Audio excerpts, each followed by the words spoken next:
Daripada hadis Abdullah bin Ibnu Amr radhiyallahu anhuma, kata Nabi sallallahu alaihi wasallam, yattali'u Allah azza wa jalla ila khalqihi lailatan nisfi min Sya'ban. Allah SWT tengok kepada hamba dia pada malam nisfu Sya'ban, fayaghfir li'ibadih. Allah Ta'ala beri keampunan kepada hamba dia. Ini bukan kata Tuhan tengok ni setahun sekali ya tengok hamba dia, tidak. Tiap-tiap malam Allah SWT bercakap dengan kita di akhir malam, sulusul lailil akhir. Tuhan nak tanya, hal min mustaghfir, ada hamba aku sedang beristighfar? Ada hamba aku mahal min taibin, ada hamba aku bertaubat? Jadi kalau kita mampu bangun pada waktu itu, alhamdulillah, nikmat yang besar. Di waktu tawaran istimewa dibuka, kita sudah berada di tikar sajadah, kita sudah berada di tempat sujud kita. Allahu Akbar. Tuan-tuan bayangkan, Allah nak tengok kita di mana kita berada, iaitulah di tempat yang dia suka tengok kita berada situ. Waktu di akhir malam, Tuhan nak tengok kita bertahajud, Tuhan nak tengok kita menangis, Tuhan nak tengok kita bermunajat, kita ada. Bila azanul fajri, Tuhan nak tengok kita di masjid, kita ada. Lepas solat ada majlis ilmu, Tuhan nak tengok kita dalam majlis ilmu, kita wujud. Bergembiralah para jemaah. Kalau itulah kita, jadual yang kita isi hidup seharian ini, ma'allah, bersama dengan Allah azza wa jalla.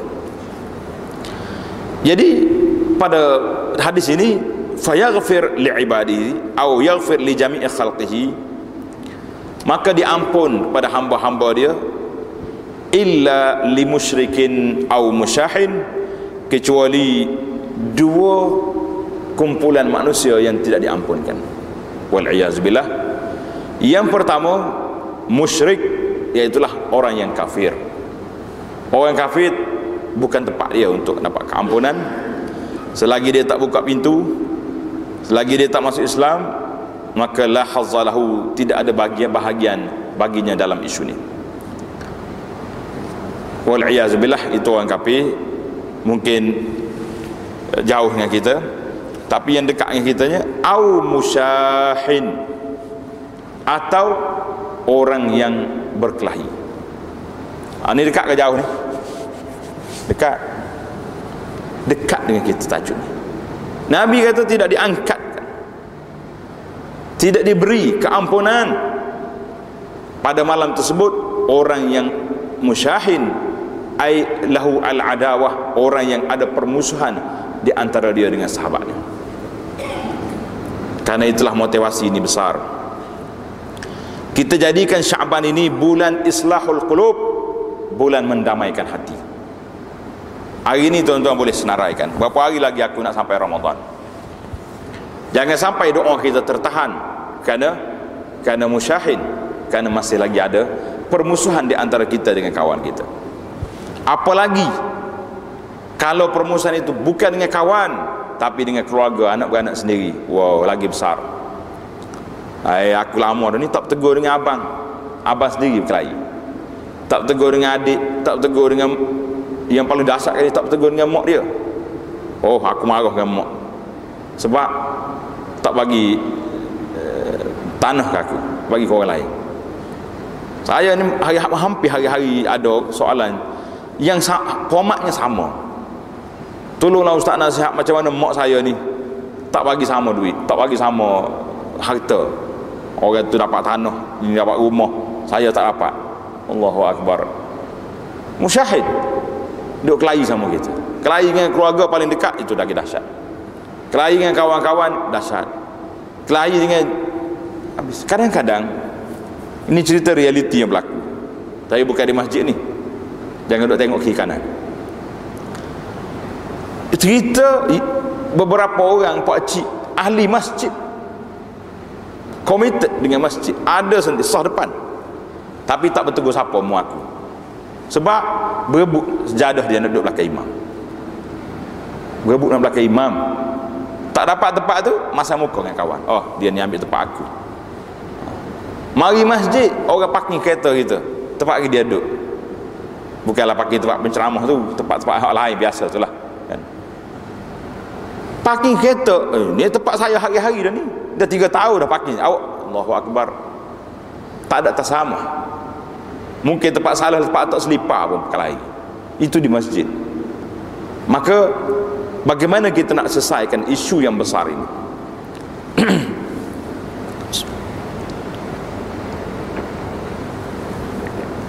Inilah tajuk yang kita fokus. Persiapan Ramadan, selain daripada kita duduk siap dengan menu buka puasa apa benda, senarai imam-imam tarawih siapa nak salat tahun ni, nak 20 ke 8. Satu lagi isu besar yang belum selesai, iaitulah bagaimana nak mendamaikan di antara manusia. Bagaimana nak mendamaikan di antara hati kita, bagaimana nak buat. Ini tajuk yang besar. Dalam hadis yang lain yang diriwayatkan oleh Imam Muslim, iaitulah Nabi sallallahu alaihi wasallam sebut dalam hadis, tu'radul a'mal fi kulli yaum khamis wa isnain. Amalan kita dalam seminggu dibentangkan pada hari Khamis dan hari Isnin. Hari Khamis, hari Isnin. Bila soalan ni mari bila orang tanya Nabi sallallahu alaihi wasallam tentang kenapa Nabi puasa pada hari Khamis, kenapa Nabi kita puasa pada hari Isnin, jawab dianya ni, tu'radul amal. Tu'radul amal mana dibentangkan amalan itu pada 2 hari dalam seminggu. Kalau bersifat harian, pagi ni petang, petang nanti lepas asar pula 2 kali sehari. Apa Nabi kita sebut? Fayaghfirullahu azza wa jalla fi zalikal yaum. Allah Ta'ala beri keampunan pada hari tersebut, likulli imri'in la yusyriku billahi syari'ah. Semua orang mukmin dapat keampunan Allah Azza wa Jalla, kecuali lain daripada orang yang melakukan syirik, illa ini. Dalam hadis nisfu Sya'ban tadi, illa, yang sini pun sama, formatnya sama, isunya sama. Nabi kata illam ra'an kanat bainahu wa baina akhihi syahna, kecuali ada di kalangan manusia yang di antara dia dengan saudaranya syahna, ada permusuhan. Apa dia kata? Fayuqalu anziru hazaini hatta yastaliha. Tangguhkan dulu, stop dulu, angkat amalan orang ini hatta yastaliha, sehingga mereka berdamai. Nabi kita ulang 3 kali, hatta yastaliha, sehingga mereka berdamai. Ketika itu barulah diangkatkan amalan kita.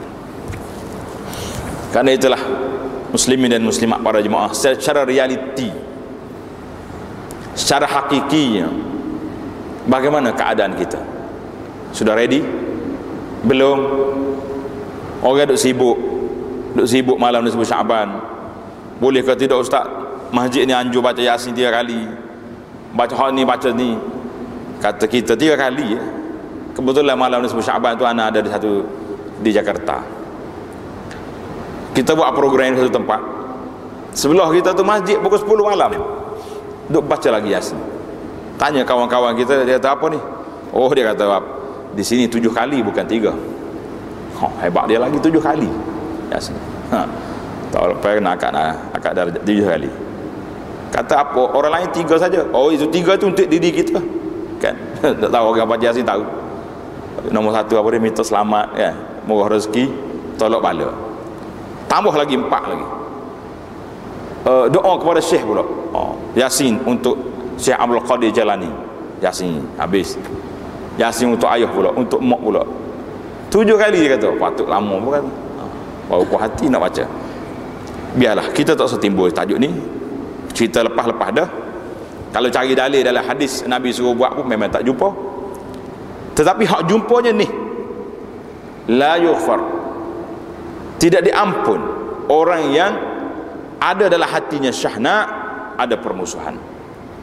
Jadi saya kata, kalaulah kita pergi baca Yasin 3 kali ke 7 kali ke macam di sana, tapi kalau pergi tu dengan dendam kesumat, tidak diubah perangai benci kepada seorang muslim, kelahi dengan jiran tetangga, tidak bersalam, dengan anak beradik tak bertegur siapa, 10 kali Yasin pun lam yurfa, tidak diangkat amalan. Ini fokus yang paling besar yang kita kena tumpukan dalam tajuk ini, iaitulah bagaimana nak menyelesaikan masalah at-tahajur, masalah putus hubungan di antara kita sesama kita di akhir zaman ini cukup dahsyat.